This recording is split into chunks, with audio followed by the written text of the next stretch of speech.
Bien. Donc on est dans le Gourat Hashem, 6e Pérec.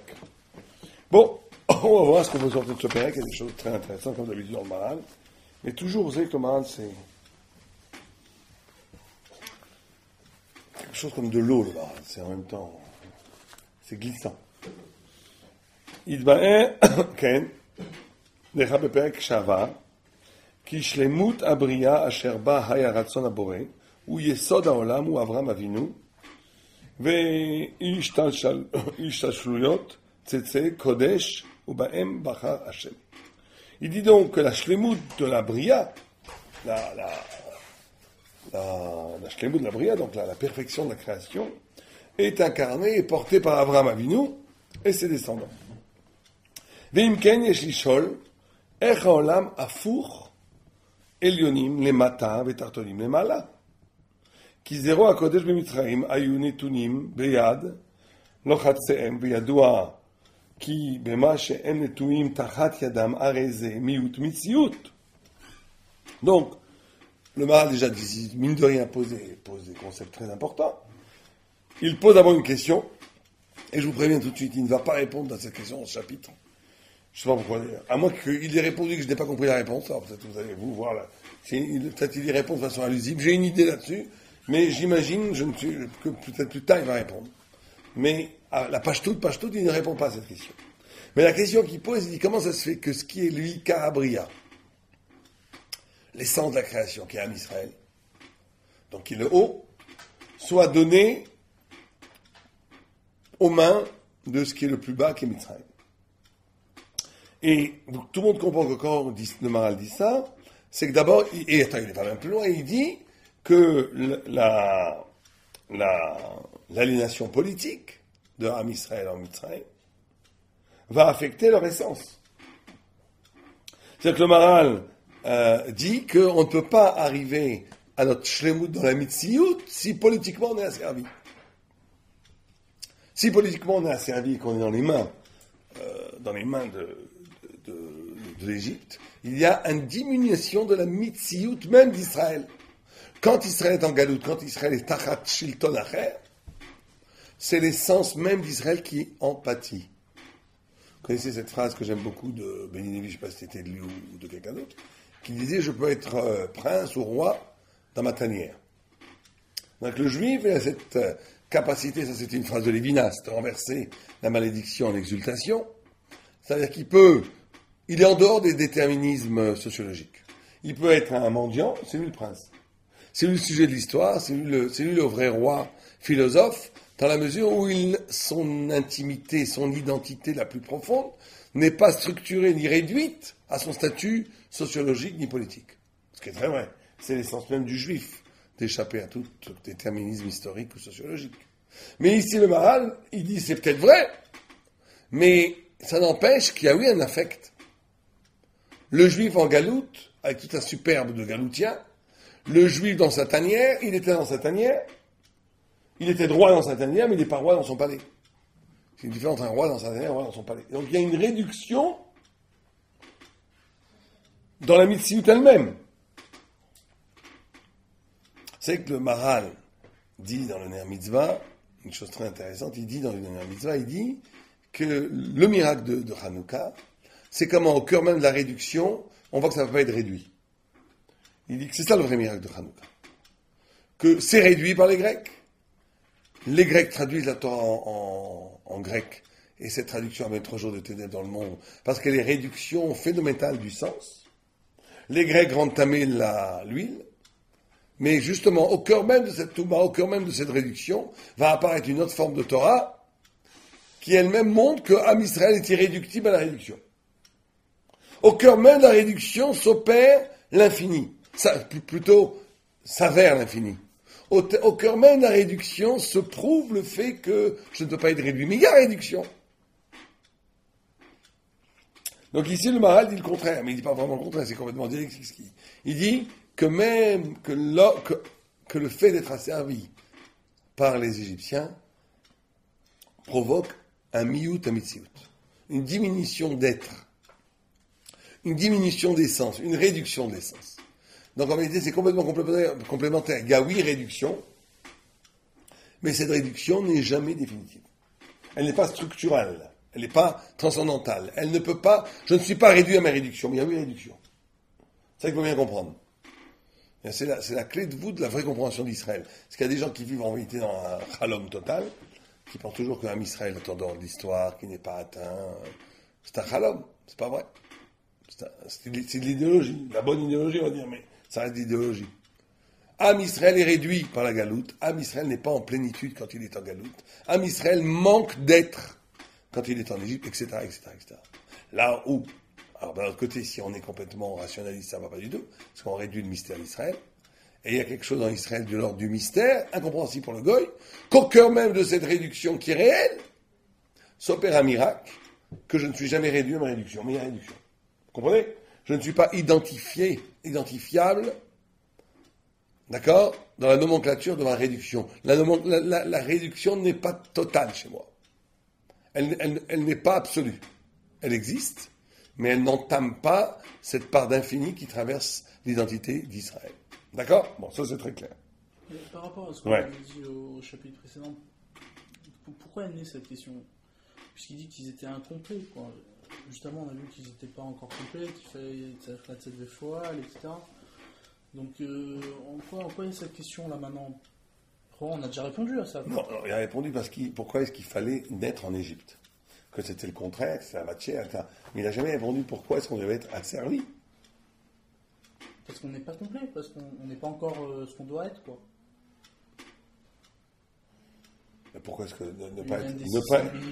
mais pourquoi ne pas être qu'on n'est pas encore impliqué d'être asservi, que le plus haut soit asservi à ce qui est plus bas? Ça, il n'a pas répondu à ces questions dans les chapitres précédents. Il a simplement dit qu'on devait naître en Égypte, d'accord? Mais on pouvait naître comme des princes. Pourquoi naître comme des esclaves? Pourquoi naître en Égypte comme des esclaves? On aurait pu naître comme au Club Med. Chacun avec une piscine privée. Le chiaboud est dû au fait qu'ils n'étaient pas encore Tsura, quoi. Ils n'étaient pas complets. Pas qu'ils n'étaient pas encore Tsura, pardon, mais qu'ils n'étaient pas complets. Donc ça va ensemble, quoi. Le fait d'être incomplet, c'est Mechayev. Il dit pas là-bas le chiaboud. Où est-ce que vous avez vu ça? Là-bas, il dit le fait qu'on soit en Égypte, il fallait qu'on soit dépendant de l'Égypte, parce que c'est d'Égypte parce qu'on va naître de l'Égypte. On va naître de son contraire. C'était toute son idée dans le chapitre 3. Mais il n'a pas dit qu'il fallait que c'est parce qu'on était incomplet, ça nécessitait le chiaboud. Quand on est incomplet, qu'on est soumis quand la Tsura n'est pas achevée, alors elle est pire. Ça, c'est les autres, ça, c'est Sheva Umot, ça. Ça, c'est le Sheva Umot, c'est pas Israël. On est que la Tsura incomplète. Bavour Sheloa Yushlemin En Lahem Metziut, ou le Kar Nishtadou B'Misraël Dafne. Donc c'est un lien. Il a déjà dit la réponse. Ouais, je comprends ce que vous dites. Ouais. Mais alors, encore une fois, peut-être que sa question est de dire pourquoi. Bon, peut-être la réponse qu'il va donner. C'est le chapitre. C'est marrant que c'est tout de suite après, quoi. On va voir. Ouais, non, vous avez raison. Bon, il a déjà donné une réponse. Mais disons qu'il peut encore poser la question. C'est une question du Maral, et la réponse du Maral. De manière absolue, de manière absolue, ouais. Pourquoi est-ce que. D'accord, on comprend qu'il faut ça. Mais pourquoi il faut ça? Puisqu'il vient d'Abraham, avec Abraham est total déjà. Et même, on peut poser la question à la réponse. D'accord, je suis pas complet. Parce que je suis pas complet, oh, Rabbi Lalouf.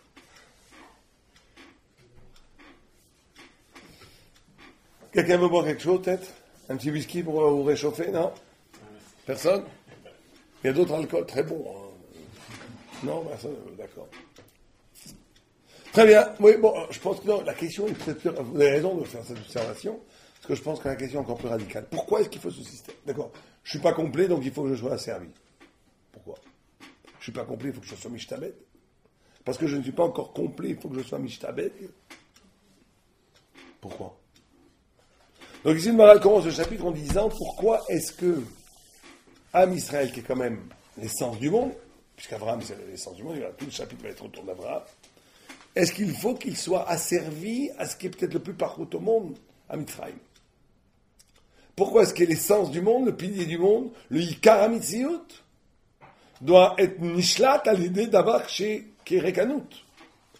Et il radicalise la question encore plus, parce qu'il dit que quand tu es dominé par un empire qui est le rien, enfin qui est l'absence de Mitziut, toi-même tu perds de ta propre Mitziut. Donc c'est le chibout de problème, c'est parce qu'on a vu qu'il y avait quand même Ouais, c'est ce qu'il dit. Ouais.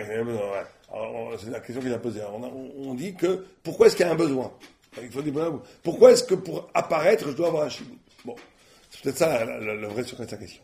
Mais ce que dit le Maharal ici au début, c'est que tu ne peux pas arriver à une identité, à une plénitude totale de ton identité, si politiquement tu as servi.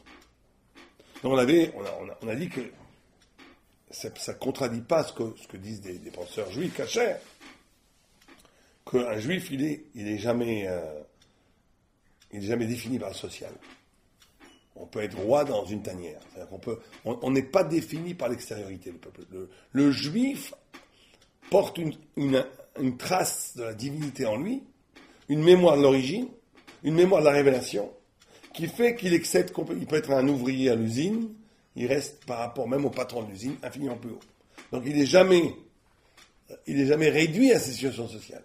Ce qui a l'air de contredire ce qu'il dit ici, mais non, ça ne contredit pas, parce que bien sûr que tu n'es pas complètement réduit, mais il y a réduction. C'est toute l'image de Hanouka. On dit que Hanouka, les Grecs ont traduit la Torah en grec. Il y a eu 3 jours de ténèbres. Si elle avait été traduite en petit bigmé, il n'y aurait pas eu 3 jours de ténèbres. Si elle avait été traduite même en français, il n'y aurait pas eu 3 jours de ténèbres. Il y a eu 3 jours de ténèbres parce que il y a eu une réduction. Il y a eu une réduction. C'est-à-dire que la Grèce est capable d'intégrer dans son système philosophique la pensée thoraïque, mais elle la mondanise, elle la banalise, elle l'instrumentalise, elle la réduit. Et le grand miracle de Hanouka, c'est qu'au cœur même de cette réduction, on prouve qu'on n'est jamais réduit. Am Israël n'est jamais réductible. Mais il est réduit. Alors donc réduit ou pas? Les deux. Je donne un exemple. Vous êtes réduit, mais dans la réduction elle-même apparaît quelque chose qui montre que vous êtes pas, que cette réduction n'est pas totale, que vous échappez à la réduction. Mais vous êtes réduit. Alors, je vous donne un exemple. L'exemple très simple. Hanouka, on en parle. La Grèce a tué la prophétie. Donc réduction. Avant, on avait la pensée en direct avec Dieu. Il faut bien comprendre que quand le prophète parle, c'est pas quelqu'un qui vous raconte quelque chose que Dieu a dit. C'est l'apparition d'une parole où il n'y a pas de doute possible. Vous pouvez prendre le plus grand apikoros et vous le mettez devant un prophète Ezechiel, tout de suite il dit vérité. C'est pour ça qu'il n'y avait pas d'apikoros autour de la prophétie, ça n'existait pas. Il y avait des idolâtres. C'est-à-dire qu'ils transformaient cette vérité en d'autres dieux. Mais il y avait la notion de la transcendance, c'était évident. Il n'y avait pas de... Parce que la capacité d'une parole prophétique, c'est pas comme les gens y croient bêtement qu'un gars descend de la montagne, oh frère, j'ai la bonne parole à vous annoncer, Dieu m'a dit ça. C'est ridicule ça. C'est qu'un prophète est capable de reconduire au cœur même de la parole humaine la dimension de la parole de Dieu. Ko Amar Hashem. Dieu dit. Il amène la parole. Et devant la parole de Dieu, rien ne résiste. Les plus sceptiques, tous les scepticismes les plus radicaux sautent, les verrous sautent. La vérité s'impose. Comme on la va. Ça, les Grecs ont complètement volé, c'est fini, il n'y a plus. Donc réduction, il y a bien d'accord. Mais on dit, le Maharal explique avant la mitzvah, qu'une nouvelle forme de Torah est née, qu'au cœur même de cette réduction est née la Torah Shebaal Peh. Puisque les Grecs ont condamné l'homme à voir à partir de lui-même, et plus à partir de la parole prophétique, qui est la parole de l'altérité, c'est-à-dire la capacité d'écouter quelque chose qui n'est pas de l'ordre de l'humain. Maintenant, on est obligé de penser à partir de l'humain. Très bien. Donc on pense à partir de l'humain. Réduction terrible. On est coupé de la transcendance. Au cœur même de cette réduction est née la Torah Shebaal Peh. Rabbi Akiva, il n'a plus de prophète, mais quand il lit le passouk, il dit son pshat à lui, avec sa neshama à lui, c'est une nouvelle forme de Torah. Bon, toute la Torah Shebaal Peh. Alors, il y a réduction ou pas? D'un côté, il y a oui, réduction. On a complètement perdu cette dimension prophétique. Mais au cœur même de cette réduction, tout le monde ne s'est jamais réduit, puisqu'il y a l'irruption d'un nouveau Sinaï, d'une nouvelle lumière divine au cœur même de la réduction. Elle est venue par la réduction. Elle est venue que par la réduction. Avant le... Il n'y avait pas. Il n'y avait pas Torah Shebaal Peh, de cette Torah Shebaal Peh, il n'y avait pas avant. Il y a Torah Shebaal Peh de Halakha Moshe Sinaï, c'est tout. Il n'y avait pas de Torah, tu ne vois jamais de Marloquette avant. Tu ne vois. Il explique parce qu'ils ont été posés, parce qu'ils ont. Oui, mais il n'y avait pas de discussion. Oui, non, mais il n'y avait pas de discussion. Il y avait bien entendu une trace de Torah Shebaal Peh. Il n'y avait pas. La vérité venait du prophète. Elle venait pas du pilpoul. Ça n'existait pas. Les premiers Mishnah, le premier Tana, c'est Shimon HaTzadik. Avant Shimon HaTzadik, c'est que les prophètes. Tu n'as pas le prophète qui te dit Torah Shebaal Peh, c'est une autre parole. Bien sûr que la Torah chez Balpé, comment tu faisais les tefilines, toute la halakha Moshe Sinaï, on les avait du Sinaï. Et il y avait aussi il y avait aussi une Torah chez Balpé au sens de comment lire les psukim, etc. Et comment on lit, etc. Mais il n'y avait pas du tout toute cette dimension. Cette dimension de marloquette, d'après le Rambam, c'est-à-dire dans le Kéjorat, il y avait une marloquette, même on dit que ça, tu dis que les Nivim, par rapport à ça, ils n'étaient pas au-dessus des Talmud Chachamim. Il y avait des marloquettes au cœur du Sanhedrin, et après il y avait un psak unique. Ouais, mais cette marloquette n'était pas sur la Torah, elle était sur le cas, sur la Mitziout. Il n'y a pas de marloquette sur la Torah. Il y avait quelqu'un qui est Chavita ou Paramita, Chabalkut, Chayav, mais il n'y avait pas de marloquette sur le pshat de la Gemara. Il n'y avait pas une marloquette sur le pshat du Pasuk, ça n'existait pas. Parce que la vraie interprétation était donnée. La Torah chez Birtav, c'est la Torah dite par Dieu. La Torah chez Balpé, c'est comment on comprend cette Torah, comment on accepte cette Torah. La Torah chez Birtav, elle est donnée par Dieu, et le prophète avait cette capacité de faire écouter le pshat divin du Pasuk sur terre. Donc il n'y a pas de marloquette. Il n'y a jamais eu de marloquette sur le pshat du Pasuk, avant. Ce qu'il y a eu, dès qu'il y a marloquette, c'est que dès qu'on a été condamné à comprendre la Torah à partir de nous-mêmes. Il y avait des marloquettes dans la Mitziout. La Mitziout est forcément analysable. Le prophète ne disait pas la Mitziout. Donc si quelqu'un arrivait, il avait une marloquette, est-ce que celui-là est Ramita ou pas, ou est-ce qu'elle était une Kavana? Ça oui, après. Dans le Rambam, ça a l'air d'être vraiment... Le Rambam ne dit pas du tout. Le Rambam ne dit... Le genre de marloquette, juste après, une fois qu'on a fait le Sanhedrin, à ce moment-là, on a été obligé de... Il y avait le Sanhedrin déjà. Les premières marloquettes sont nées bien avant la fin du Sanhedrin. Non. Le Rambam là-bas, je pense qu'il veut dire où est-ce qu'il y a eu passage de la fin de l'unité du psak. C'est ça dont il parle. Il parle du psak, il ne parle pas de la marloquette sur le texte. Il dit qu'avant, il y avait une marloquette sur le psak, au cœur même du Beddin, mais qui était sauvé par le psak final, qui unifiait tous les points de vue. Et après, avec les Grecs, là, il y a eu à un moment donné la marloquette, elle a même pas pu, elle a continué à vivre au niveau du psak, et donc il y a eu deux psaks différents. Mais il ne dit pas là-bas qu'il y avait une marloquette sur les psukim, sur le pshat des psukim, avant les Grecs, ça n'existait pas ça. Là, on ne le voit pas, il n'y a aucune trace. Oui, mais si c'était un psak, normalement, il n'y a pas de trace. C'est jamais chaque problème qu'ils avaient. Non, mais vous ne voyez pas un prophète qui dit voilà, j'ai un message à vous dire, le deuxième prophète il vient, j'ai un autre message à vous dire que le contraire. Ça n'existait pas. C'est par rapport au message, mais par rapport à la Torah, je ne sais pas si. Je sais pas quand est-ce que les Névim recevraient vraiment. Il y avait les Chachamim, ils avaient par rapport à la Torah, les Névim, ils avaient des messages, pas forcément toraïques, c'était des messages. Pas par rapport à l'halakha, des messages plus pour le peuple. Je sais pas. Moi, on voit pas ça, une trace de ça dans la Gemara. On voit pas une seule fois dans la Gemara, même qu'il y a eu une discussion d'avant Shimon HaTzadik. Et c'est marqué le Maral, il dit ça aussi dans le Berachim. Il dit que Shimon HaTzadik c'était le premier man d'Amar, celui qui a commencé à parler. Non, après, il a vu non. Bon, mais ok. Mais en tous les cas, comme ça, même on peut rajouter des finesses. C'est vrai que bon, je peux même apporter une raya dans ce que vous dites, qu'il y avait une marloquette, est-ce que David Amelech était cachère ou pas à la volécale. Moabite, et donc, et que Achitophel, Mephibosheth, il a été d'Oresh, et Shaoul voulait le possel. Donc, on dit non, Moabite, vélo Moabite, donc on voit qu'il y avait déjà une dracha. Donc, sûrement qu'il y a toujours une tradition comme ça, mais c'était pas prédominant. La Torah ne passait pas par là, on va dire. La Torah passait par la prophétie, on va dire. La vérité passait par la prophétie. À partir de la fin de la prophétie, la vérité est passée par l'interprétation, par l'herméneutique.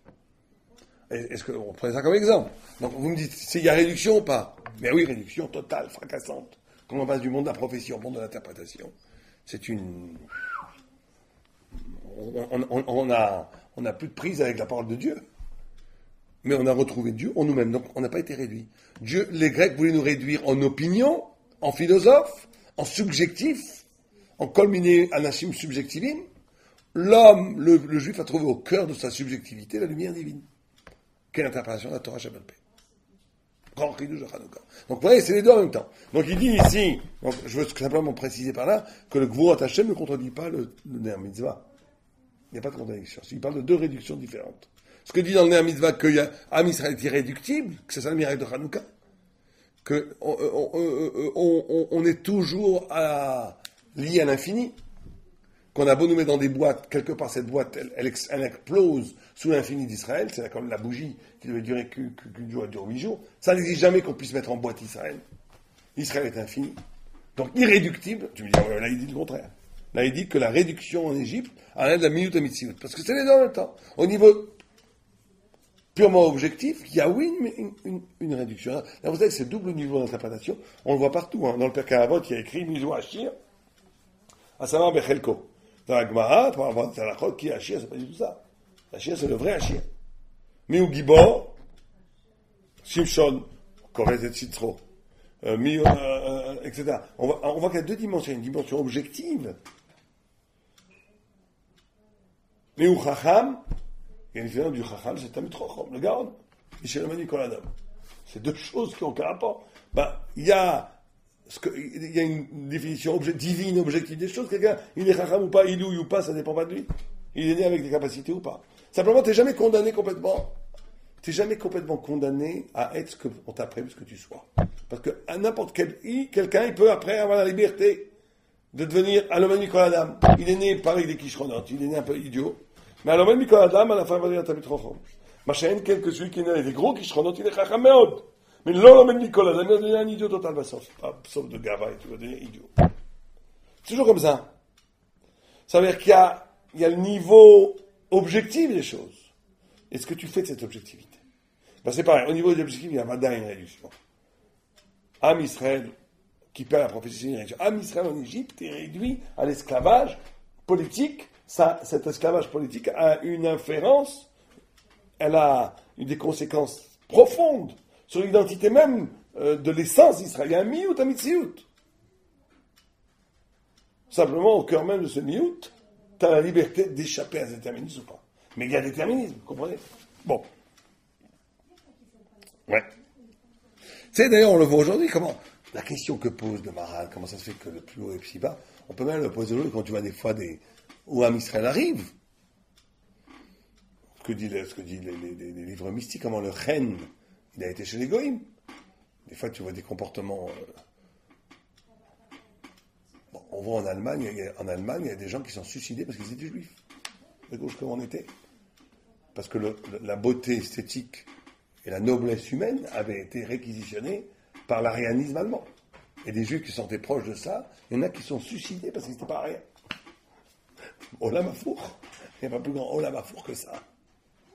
Il n'y a pas plus grand Olam Hafour que ça. Un juif qui se suicide parce qu'il n'est pas goy. Ils ne sont pas suicidés parce que l'arien les a déçus plutôt. Non, pas du tout. Ça c'est Stéphane Zweig, c'est des gens qui ont perdu leur culture. Non, je parle de gens qui voulaient devenir allemands, qui aimaient Wagner, la poésie allemande, hein, qui étaient vraiment. Et dès qu'ils voyaient des juifs, c'était pas trop. Parce qu'est-ce qu'ils s'appellent le Chen. Donc à un moment donné, on perd le Chen, et eux, ils ont le Chen. Comment c'est possible? En Égypte, ceux qui étaient en Égypte, qui se baladaient en Égypte à cette époque, ils voyaient, il y avait une esthétique, une poésie, une beauté, une grandeur égyptienne, et le peuple juif était dans la boue. Comment c'est possible? La question du Maral, c'est comment une chose pareille est possible? Que la grandeur devienne petite et que la petitesse devienne grande. Comment c'est possible, Birklal? Bon. Ok. Ve'im yoma Adam, et si un homme veut répondre, avonot ador garmou, que c'est les péchés de la génération qui ont été la cause de ce terrassement, c'est comme dans notre galout à nous, que d'ailleurs derrière Hagab le Maral inscrit dans un système causal de faute.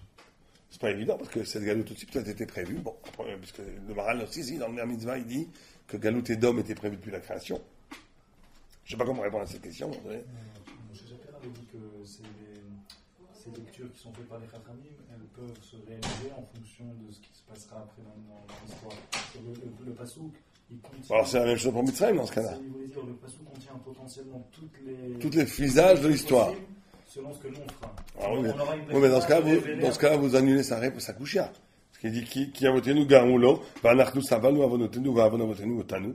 שזה אינו, כי גלות מצרים מרחוק הייתה עצה מאת השם על זרע אברהם שהיו משובדים 400 שנה במצרים. Ils étaient déjà écrits dans le Passouk. C'est quelque chose qui avait déjà... À moins que vous dites Mefouach et Beremez. Mais celle du... Abraham, direct. Oui, alors. C'est quelque chose qui était en vérité entre, comme la Gemara dans Nedarim qui dit que c'est parce qu'Abraham il a fauté, il a dit Bemaïda qui Rachena, etc. Donc c'est rattaché à Abraham en vérité. Donc là c'est déjà tombé quoi, c'est déjà dans le monde. C'est pas comme le lien du Passou qui. Mais Domo c'est trop cher. Oui, Trop cher, mais Théom. ça c'est dans la création. Le marin, dans l'Armitra, il parle au niveau de la création, au niveau de la bria. Ouais, encore plus. Mais là, ici, c'est pas la Mitzrayim, c'est pas marqué au niveau de la bria. C'est quelque chose qu'il lui dit, tu sais, Abraham, les conséquences de tes actes, elles ont amené. En gros, c'est une marloquette, si oui, ça bon, même, je veux dire, mais même si on dit comme vous dites. Non, mais même si on dit ce que vous dites, je comprends pas. À première vue, c'est encore plus fort, c'est Calvé-Chomer. Si à cause d'un homme, on engendre une galoute et que c'est fini, que c'est irrévocable, si c'est comme condition même de la création, si c'est au début de Bereshit, avant toute faute, Calvé-Chomer, c'est irrévocable. C'est pas dépendant de la faute. C'est Calvé-Chomer. Lui, il se dit, tu ne me donnes pas comme explication que la galoute de Mitzrayim, c'est la faute. Parce qu'elle était prévue déjà par Abraham. Et pas comme notre galoute à nous, qui est oui par la faute. Moi, je dis notre galoute à nous, elle n'est pas par la faute, puisqu'elle est prévue dans les psukim. C'est avant même qu'il y ait la notion même de faute. Avant même la création de l'homme. Bon, c'est une coucha, c'est pas très important. Il y a sûrement des réponses. Mais c'est une coucha. Après, je comprends pas du tout ce qu'il dit. Alors, il voulait dire que quand on faute, on va finalement déclencher cette dracha sur le Passouk. Alors, tu dis la même chose pour Abraham. C'est une lecture qui sera possible du Passouk en fonction de ce qu'on fait. Bon.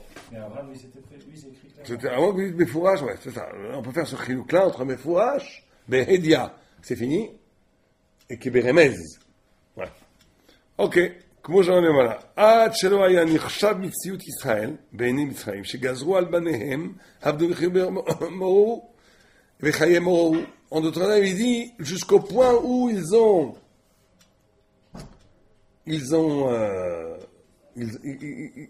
on est arrivé si bas en Égypte, qu'on n'avait pas d'importance, qu'on n'avait pas d'importance aux yeux des Égyptiens, au point qu'ils pouvaient nous tuer nos enfants.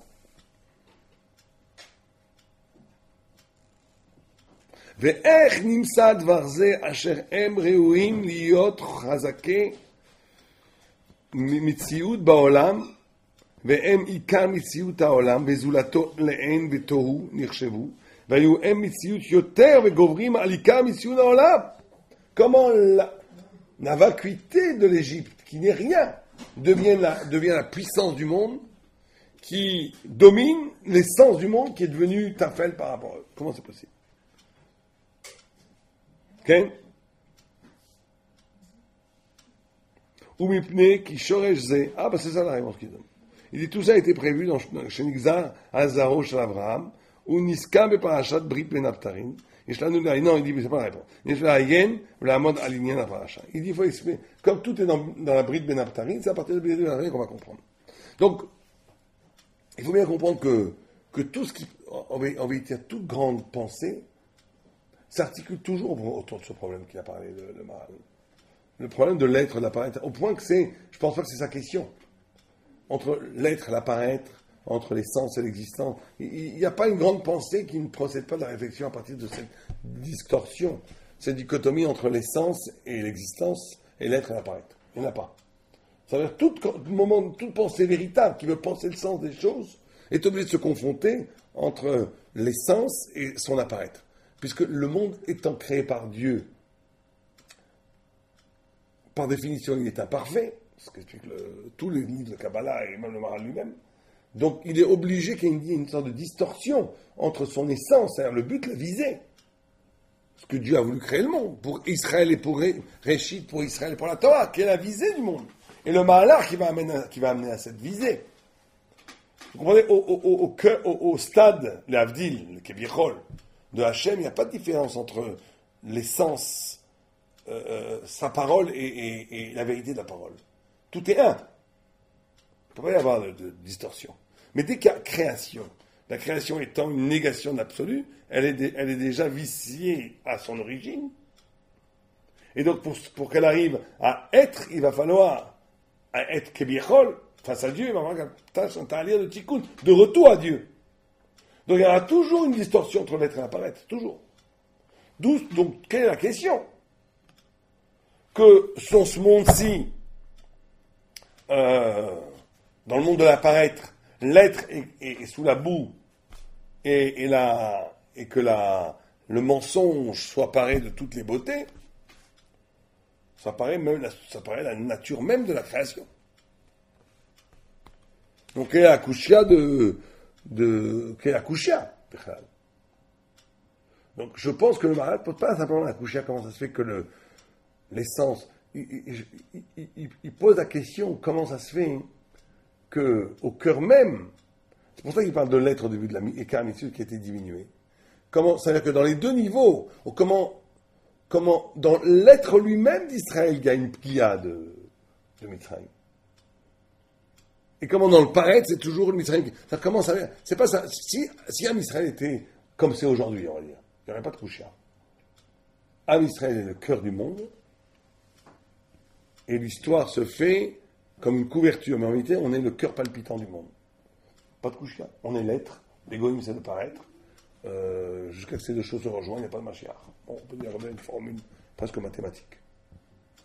Celui qui fait véritablement avancer l'histoire, c'est celui qui étudie dans les Yeshivot, c'est lui qui est le moteur même, l'essence même de l'histoire. L'égoïsme n'en voit rien, le monde n'en voit rien, il continue à construire des maisons et des bateaux et des avions et des immeubles. Mais qu'est-ce qui fait rouler toute la machine? C'est l'être. Et le paraître continue à apparaître, à fleurir, et à un moment, jusqu'à que le paraître comprend que tout ça n'a de sens que dans les livres qui sont dans le cœur de l'Yeshiva, ça prendra du temps, jusqu'à ce que ça sera le Mashiach. Ça, il n'y aura pas de Kushia. La Kushia, je pense que c'est pas que ça qui pose comme Kushia. C'est bien le cœur. C'est exactement.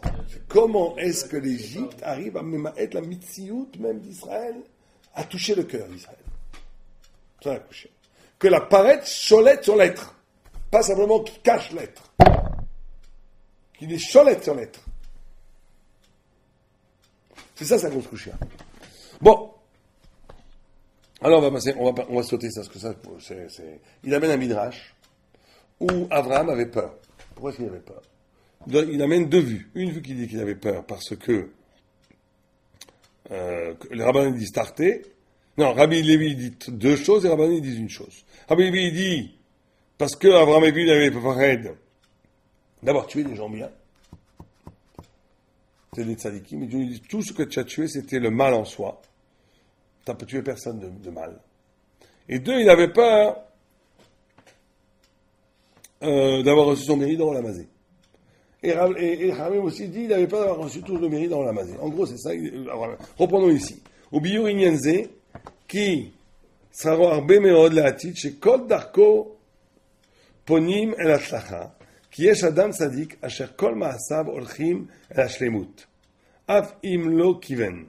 Va faire Zebe Adam Aracha. Neema, c'est intéressant, c'est un tzaddik. S'il est tzaddik, comme il est tzaddik, même ce qu'il fait sans vraiment y réfléchir, l'amène à la shlemut. C'est comme presque une mécanique existentielle. Il a tellement investi pour se parfaire, et pour aller dans le bon côté des choses, que même quand il fait quelque chose qui a l'air banal, en vérité, il construit sa vie. Il arrive à la shlemut. La shlemut du tzaddik, elle ne nécessite pas une conscience constante. Si le cœur de sa vie, c'est d'arriver à Dieu, si le cœur de sa vie, c'est d'être un tzaddik, le cœur de sa vie, c'est de se parfaire et d'arriver à son tikkun amidot amiti, le cœur de sa vie, c'est de devenir un tamid chacham, comprendre la Torah de Dieu, alors, sans l'air de rien, il va faire de grands actes. Qu'on l'air de rien. La façon dont il va dire un kiddush, la façon dont il va dire une zmira, ou même pas, je sais pas, la façon dont il va aider quelqu'un dans... Les choses vont venir naturellement et ça va l'amener, même sans imaginer que ça avait une telle importance, ça va prendre une importance énorme. Et le rachat, c'est le contraire. Le rachat, tout ce qu'il va faire, ça va le détruire. Ok. Bon, alors il dit ici, on va passer, parce que je vois que le temps passe à une vitesse incroyable. On n'a pas commencé, on a entamé plus de la moitié de l'heure. Il dit que c'est Milchama qu'il a fait, il a expliqué, regardez, prenez là. Nimsa ki amilchama ita lebaer elu harashaim amidaeg lemitziut haolam. Ils disent que, il dit, Ken. והיו המלאכים הארבעה יוצרים את חמישה, ואברהם יחידו של עולם מנצח ארבע, שהם מתנגדים לעיקר העולם. Il dit que les quatre rois sur lesquels il a fait la queue, quand les quatre rois ont capturé Lot, leur intention c'était pas de combattre Lot, c'était de combattre Abraham. Parce que eux, ils disent les quatre, ça représente les extérieurs, la Sitra Achra, c'est ce qui est extérieur, qui, comme quatre points cardinaux du mal, combattaient le pilier du monde qui était Abraham. Et donc ça, c'est tout à fait intéressant, c'est-à-dire qu'ici, je trouve cette idée extraordinaire, c'est que le Maharal nous enseigne, Donc il dit que c'est ça la guerre qu'Abraham a fait aux Cadrois. Les Cadrois ont fait la guerre à Abraham, parce que les Cadrois, c'est les 4 points cardinaux du mal. J'ai l'impression que c'est Abraham qui a attaqué. Oui, mais c'est ce qu'il t'explique. Il te dit que quand ils ont attaqué l'autre, c'était une façon d'attaquer Abraham. Ils savaient qu'il allait les attaquer, c'était une stratégie. C'était comme t'attaques comme, je sais pas moi. C'est une manière d'attaquer, c'est-à-dire son fils, son Exactement. Comme le Japon qui attaque Pearl Harbor, il attaque les États-Unis. Même si Pearl Harbor est à des milliers de kilomètres des États-Unis. Ou bien même un allié. Tu attaques un allié, c'est comme si tu faisais déclarer la guerre à ceux qui ont fait une brite avec lui. Donc il dit, mais ce qui est très extraordinaire dans le Maral, il le dit ici, il dit que pourquoi est-ce qu'il dit le mal? Ils ont vu dans Abraham le pilier du monde. Ils ont vu dans Abraham le pilier du monde au sens, ça aussi il va expliquer ce que c'est que cette notion de pilier du monde, on va voir dans 2 minutes, mais ils ont vu le Hitzam Amitziut. Et comme ils sont mal, ils ne peuvent pas supporter ça, ils veulent le détruire. Donc quel est le rapport entre le mal et la volonté de détruire le monde? Il dit, sérieux ce qu'il dit, et le Rachaim mitnagim les mitziut haolam. Pas ça mitnagim Abraham. En étant contre Abraham, ils sont contre la mitziut haolam. Et vous ok? ולפיקה הם 4 כנגד 4 צדדים שאין כוחם החיצוניות, כגד זה היו 4 מלאכים אלו אשר הם כוחות החיצונות מתנגדים אל דבר שהוא עיקר ואין עוד צד. Il dit Abraham il n'est pas un tzad. Abraham il n'est pas un côté du monde, il est le monde. Et eux ils sont un côté du monde. Et donc ils veulent se combattre ce qui n'est d'aucun côté. ואברהם שהוא יחיד בעולם בעניין דבר זה, נמצא כי במה שהרג את המלאכים, ובעיקר הקוצים מן העולם, את אשר היו מתנגדים לעיקר העולם, הם הכוחות החיצונות, אשר הם מן הצד. C'est pour ça que Dieu lui dit, ton sang il est הרבה מאוד. Non seulement tu n'as pas tué de sadique, mais tu n'en fais pas. Le Midrash amène un exemple, c'est quand quelqu'un qui déracine des ronces d'un jardin, et le roi voit que c'est quelqu'un déracine des ronces de son jardin, et commence à lui dire, et l'homme voit que le roi le regarde, et il se sauve, il a peur du roi, il dit, pourquoi t'as peur? Tu m'as enlevé les ronces de mon jardin, je dois te payer, viens prendre ton salaire. Abraham a enlevé les ronces du monde. Mais il y a quand même 2 idées ici fondamentales dans le Maral. C'est que, l'idée du tzad qui est lié au mal, contrairement à quelque chose qui n'est pas du tzad et qui n'est pas lié au mal. Et la deuxième idée, c'est que le mal désire la fin du monde. Quel rapport? Pourquoi?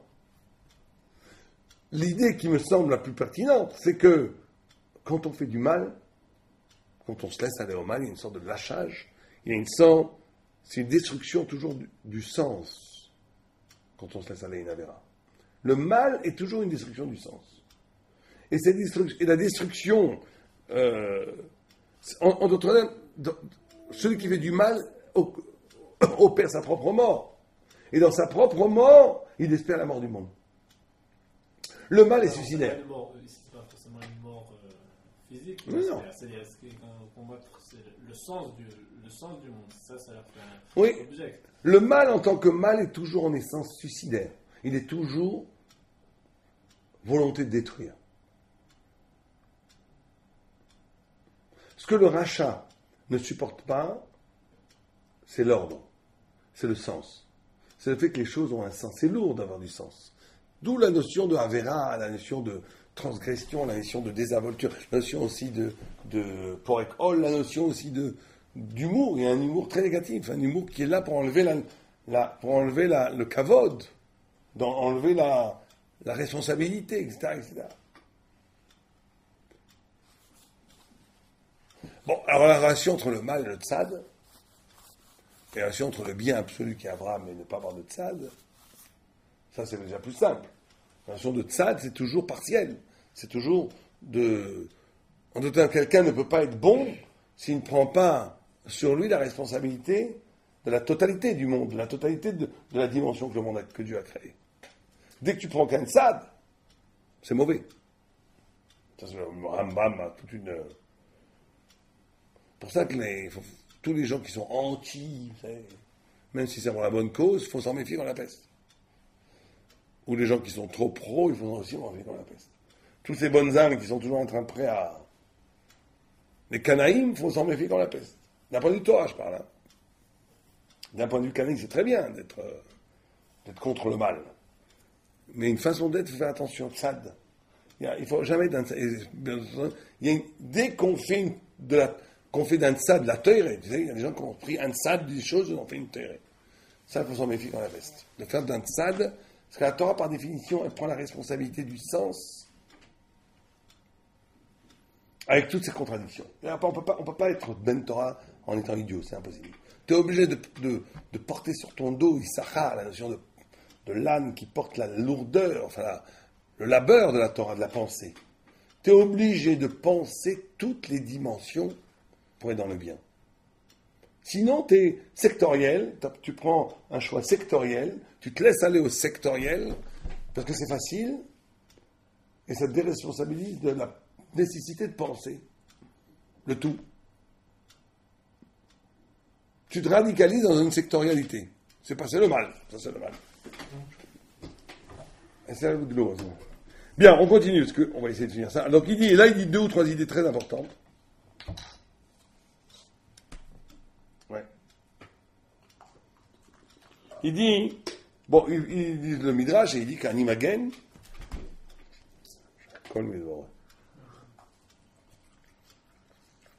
אנוכי מגן לך מדרגת אברהם שהוא מגן, כמו שאנו אומרים עליו, מגן אברהם יותר משאר האבות. Il dit pourquoi on dit Magen Abraham? Pourquoi Hachem lui promet la protection? זה מפני כי אברהם הוא יסוד הראשון לכל, והיסוד הוא הדבר שיותר בחוזק או תוקף בעבור שהוא יסוד הבניין. Il dit Abraham, comme il est premier, ça c'est très maralien comme approche. Abraham est premier, donc c'est le plus protecteur parce qu'il est premier. Tout ce qui est premier est plus fort. Tout ce qui est premier est plus fort, puisque tout se base sur lui. Ok? Regardez ce qu'il dit ici, ça c'est une idée incroyable. כי היה לו עניין אשר ראוי ליסוד, וכן נקרא אברהם בכתוב, הביטו אל צור, כן? C'est un rocher, et גם קרא אברהם צור, בשביל שהוא אברהם כמו צור הזה אשר הוא יסוד חזק, שעליו נבנה הכל. לכך אמר אנוכי מגן לך, שהוא כמו מגן אשר לא יקבל שום דבר להזיקו, כן, לחזקו ותוקפו. וידוע כי הדבר אשר הוא התחלה, כמו אברהם, בעבור שהוא התחלה, אינו מתפעל. Ça c'est une idée très maralienne encore une fois. שאילו היה מתפעל, לא היה הוא ראשון. והדבר אשר הוא פועל, בו יותר ראשון. ואברהם ראשון, והתחלה, ולא לאומה ישראל בלבד. רק נקרא אב המון גויים, שהוא התחלה לכל. לכך הוא מגן אשר אינו מקבל התפעלות. ובשביל זה העניין נקרא הקדוש ברוך הוא גם כן צור. בעבור שהוא פועל ואינו מקבל התפעלות. Vous comprenez ce qu'il dit? Il dit comme Abraham est premier, et le premier, s'il est premier, ne peut jamais être influencé, ni manipulé. Parce que s'il est manipulé, c'est quelque chose de plus premier que lui. Tu ne peux être affecté que si tu n'es pas premier. Si quelque chose est premier, si quelque chose est richonne, il est par définition invulnérable. C'est pour ça que Dieu s'appelle Tsur, parce qu'il est richonne de tout. Mais Abraham a repris pour lui qu'avec sa qualité de chesed, vous savez que le chesed c'est le début, puisque le monde a été créé sans condition, par pur chesed. C'est pour ça qu'Abraham a la capacité de renaître absolument et d'être patour du Kivud Avaim, on l'avait vu, parce que c'est un renouveau absolu. Il est patour du Kivud Avaim. Hachem Potro. Parce qu'il naît radicalement. Il naît radicalement de ex nihilo, on va dire, parce qu'il naît au cœur de ces midotes de la notion de chesed. Et le chesed est indéterminé. Il est donc richonne. Quelque chose qui est richonne n'est jamais affecté. Et ça, c'est une idée vertigineuse. La vulnérabilité, on pourrait presque faire une formule. La vulnérabilité, non, la vulnérabilité, comment, je ne sais pas très bien comment on dit. La vulnérabilité.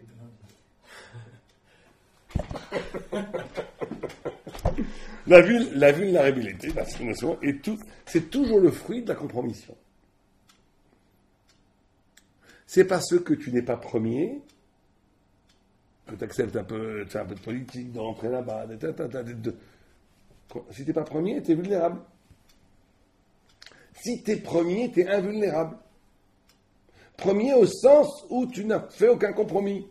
Ça veut dire que tu es la notion de premier ici, ça veut dire elle est originelle. Je suis fidèle à l'engagement originel. Donc, tout ce qui n'est pas originel ne peut pas toucher l'originel. Donc, Abraham étant originel, il est Magen. Pour ça qu'on dit Magen Abraham. On ne peut pas dire Magen Yitzhak. C'est lui-même qui est Magen sur lui, en fait. Il est Magen sur lui et sur nous, parce que nous on procède de lui. Parce qu'on est ses fils. Mais c'est pour ça qu'on dit Magen Abraham. On ne peut pas dire Magen Yitzhak. Parce qu'Yitzhak, il est second, même s'il... Dans la bracha, on dirait que c'est... Bon, ça Hachem Magen Abraham. C'est-à-dire c'est Hachem qui est Magen alors. Bien sûr. Sa définition, en fait, Abraham lui-même, il a un Magen et par Bien entendu. c'est lui-même qui est Magen. C'est-à-dire, Bien sûr, vous avez raison, mais pourquoi tout vient d'Hachem? Donc, c'est ce que on dit qu'Abraham a innové une originalité qui n'a plus besoin de Dieu pour être Magen. Mais pourquoi Hachem Magen Abraham, plus que les autres? Parce qu'il est Abraham s'est conduit lui-même à la racine même de l'être, où là-bas, aucune force extérieure ne peut le toucher. Et nous, que c'est la Kavanah qu'on doit avoir quand on dit Magen Abraham, hein, c'est la Kavanah qu'on doit avoir dans la Tfila, que Magen Abraham, et que par ce fait qu'il y a Magen Abraham qui continue à être Magen sur nous. C'est la Kavanah qu'on doit avoir quand on dit Magen Abraham. Que la Hagana qu'a eu sur Abraham continue sur nous. Parce que ça veut dire que cette notion de réchite, cette notion de tu n'es vulnérable que dans la mesure où tu t'es compromis. Si tu t'es pas compromis, tu es invulnérable. Compromettre au sens où tu as fait des actes, tu t'es engagé dans des choses qui n'étaient une trahison de ton origine, de du sens premier de ce que tu es. Là, tu deviens vulnérable. Ah, toutes sortes d'extériorités peuvent venir t'attaquer. Toutes sortes d'extériorités peuvent venir t'attraper. Donc, il y a une façon d'exister où tu n'es jamais manipulé.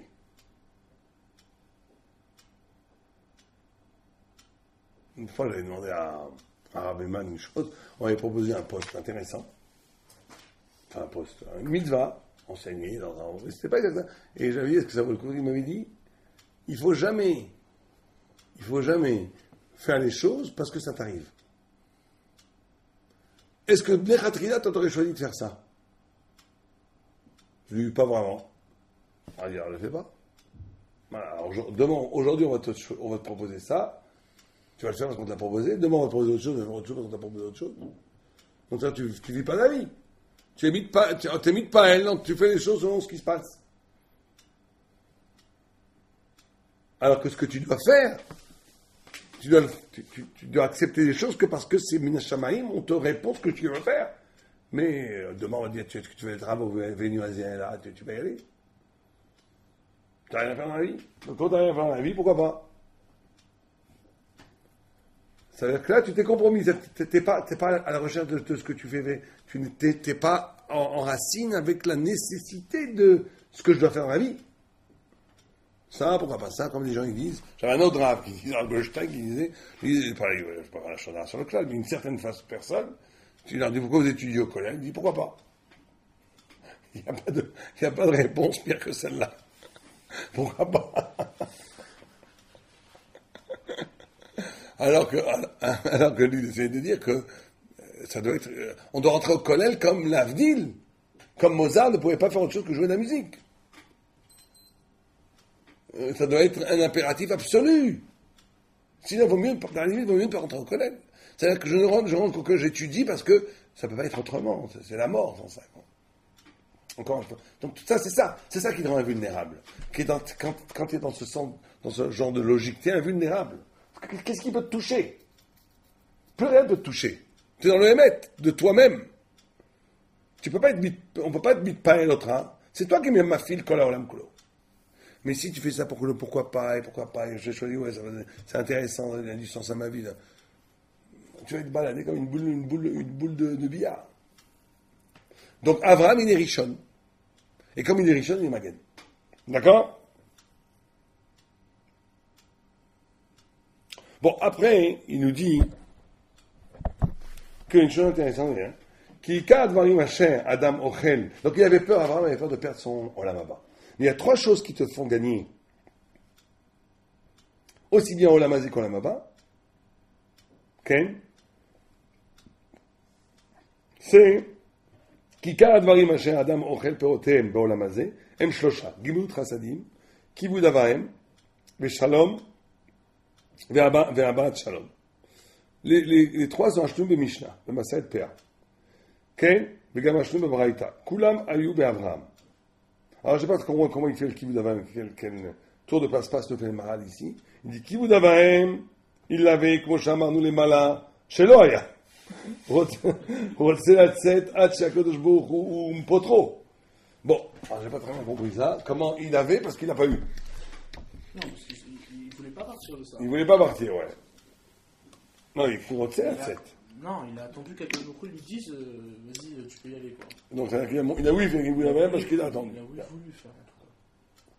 Il n'a pas fait, mais il a voulu. On voit qu'il était On voit qu'il était en puissance, c'est ça. Kibut קיבוץ חסדים, קיבוץ חסדים לא היה נמצא כמו אברהם, כמו שידוע, ודאי. כן, למען יצווה את בניו ואת ביתו לעשות צדקה ואהבת שלום שבין אדם לחברו, שהרי היה האב המון גויים, מפני זה הוא מייחד ועושה שלום בין כל הבריאה. ועוד אמרו ז"ל, עמק שווה הוא עמק המלך, המלך שישבו כל העולם והמליכו את אברהם למלך. כן? והמלך מעמיד השלום. וכן דרשו, אחות לנו קטנה, זה אברהם, שאחה מהשון de tisser et כל העולם, il a uni tout le monde. C'est intéressant d'ailleurs de voir que, d'après le Midrash, derrière Agav, le monde entier a couronné, a pris comme roi Abraham. Donc ça veut dire que si c'est un Midrash, c'est pas de l'histoire, ça veut dire que dans l'inconscient collectif de toutes les nations, la chose la plus sacrée au cœur de leur inconscient, de leur conscient, c'est Abraham Avinu. C'est la Torah. Moi, j'ai toujours été frappé quand je parlais avec des goïms, même des chrétiens très convaincus. Ils sont en admiration devant la Torah. Moi, tu me parles de christianisme, ça me dégoûte. Bon, j'ai des chrétiens qui dégoûtent. Ça me dégoûte. Tu me parles de n'importe quelle autre religion, j'ai un mouvement de répulsion. Pourquoi? Parce que c'est du sheker par rapport à la Torah. Mais eux, quand tu leur parles de Torah, ils trouvent ça magnifique. Comment c'est possible? Parce que, en vérité, inconsciemment, ils savent très bien que le émet du émet, c'est là. Alors eux, ils considèrent qu'ils ne peuvent pas y arriver. Ils ont raison. Donc ils ne peuvent pas y arriver. Donc ils ont une forme dégradée de ce rapport, ou bien pervertie, ou bien tout ce que tu veux. Mais ils ont mis Abraham Avinu comme Melech. Même des musulmans, quand tu leur parles, quand ils peuvent vraiment parler, ils te disent, ah oui, ils admirent la Torah en tant que Torah. Parce qu'ils n'aiment pas, c'est le juif. Mais en tant que Torah, il n'y a pas de problème. Ils ont mis, tout le monde entier a mis Abraham comme Melech.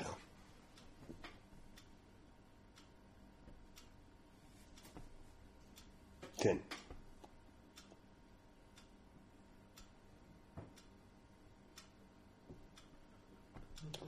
Donc, ce que dit ici, donc il dit, attends, je vais vous lire on y reste 3-4 minutes dehors, il dit en gros que ces 3 dimensions-là sont, comme toujours chez le Maharal, vous savez qu'il y a cette notion de dialectique chez le Maharal, toujours le là et le M, ça, tout le temps. Donc il dit, Chesed, Kibud Av Vaem, c'est le bien que tu fais à ce qui est supérieur à toi. Chesed, c'est le bien que tu fais aux pauvres, aux gens qui sont plus bas que toi. Kibud Chasadim. Abad Shalom, Ben Adam et Chavero, c'est des Shavim. Il dit, personne ne se bat, le grand ne va pas se battre avec un petit, ni un petit avec un grand. Les gens qui se battent, c'est qu'ils se considèrent égaux. Donc amener la paix, là, c'est l'égalité. Il dit que c'est comme ça hein, que tu as Ochet Perot Be'olam Hazeh, mais Keren Kayemet Le'olam Haba. C'est-à-dire qu'il dit, alors pourquoi? Alors là, c'est une très belle expérience du mal. Il dit, parce que, c'est pas que quand tu accomplis ces 3 dimensions-là, tu as en plus un cadeau que tu manges tes Olam Hazeh. On va te donner la Mercedes, l'argent, le caveau, tout le jour, Olam Hazeh. Il te dit que c'est parce que là, tu arrives à la notion de plénitude, où il n'y a plus de différence justement entre Olam Hazeh et Olam Haba. Donc tu arrives à une unité qui fait que par définition, tu reçois les périodes dans Olam Hazeh. Et la plénitude du bien que tu fais aux autres, elle doit passer par ces 3 niveaux. C'est-à-dire, tu dois faire du bien à ceux qui sont plus grands que toi, ceux que tu leur dois le yacht, tu dois à tes parents, donc tes parents, qui vous même, vers le bas et vers l'horizon, et à tes semblables. C'est-à-dire qu'il faut que tu fasses ces 3 mouvements très saides pour unir ta vie, et quand tu unis ta vie, quand tu unis de la vie au bien, plutôt tu unis à ta vie le bien dans toutes ses dimensions, là, tu deviens une personne qui devient une, totale. Et à partir de ce moment-là, tu reçois la bracha du Olam Hazeh ou l'Olam Haba, parce que la totalité exige que en retour, tu reçois la lumière du Olam Haba et du Olam Hazeh. Les deux en même temps. Mais bien entendu, il ne faut pas le prendre comme un trick, comme avoir du chef de Dieu. En ces 3 choses-là, ce qui est visé ici en premier lieu, c'est la notion d'unité. D'unité de faire le bien. D'unité de faire le bien à ces 3 niveaux-là. Bon, ça c'est le mal. Ce qui n'est pas très compréhensible, c'est qu'il n'a pas répondu à sa question. Où est la réponse à ta question? Là, il est un peu au début, son bio, hein, parce qu'il dit... Il dit c'est le Brit. D'accord, mais quel rapport? Il n'a pas tout étudié encore. À moins qu'il ait plus tard, alors. À mon avis, il met mes horaires en Barichout. Barichout, et qu'après il va dire ça. Mais j'ai essayé de regarder après, j'ai pas trouvé. J'ai pas trouvé. J'ai lu un peu après pour voir où est-ce qu'elle était cette réponse. Je me suis dit, est-ce que vraiment le Maran va nous faire le coup que la réponse, c'est sur Olam Haba, Olam Hazeh, Olam Haba? Je vois pas. La réponse était comment est-ce que le haut peut être en bas et le bas est en haut? La question. Où est-ce qu'il a répondu? Non, mais dans les autres chapitres, c'est pas comme ça. Dans les autres chapitres, il répond tout. Il donne une question, il répond dans le chapitre. Il me semble que là-bas, il répondait qu'il y avait un problème chez Abraham Avinu qui se répercute chez ses descendants. Il faudra donc passer par l'Égypte pour en sortir. Où il répond ça? Plus tard? C'est un souvenir. Hein, ah oui. Il le dit dans...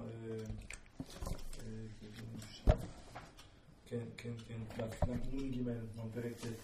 Ah oui, aussi loin que ça. Je vois une phrase, il dit là-bas qu'il y a Kol Nimshach Min HaShoresh, Ve'Ralo Kodasher Yimashech Lezaro, לכן דעתם זה גם כן שהחטא נמצא באברהם, שהוא השורש, ובלבד נמצא העונש בזרעו. Mais il n'explique pas pourquoi le haut est sur le bas et le bas sur le haut. Enfin, pour comment ça se fait. Ouais, la question, c'est pas tellement qu'on a été niglé. La question, c'est comment ça se fait que ce qui a la Rekanout puisse dominer la plénitude absolue d'Israël, que lui dit Mitziut, au point où il lui fait perdre la Mitziut. C'est la vraie question. N'oublions pas la question du Maran. Je sais pas. On verra ça plus tard. Si on trouve pas de réponse, il faudra revenir sur ce pasuk, sur Pérec. C'est que ce Pérec nous dit la réponse en caché. Mais je vais pas faire j'ai un pshat là-dessus, mais je vais pas le lancer un parce que s'il y a une réponse dans 3 voilà.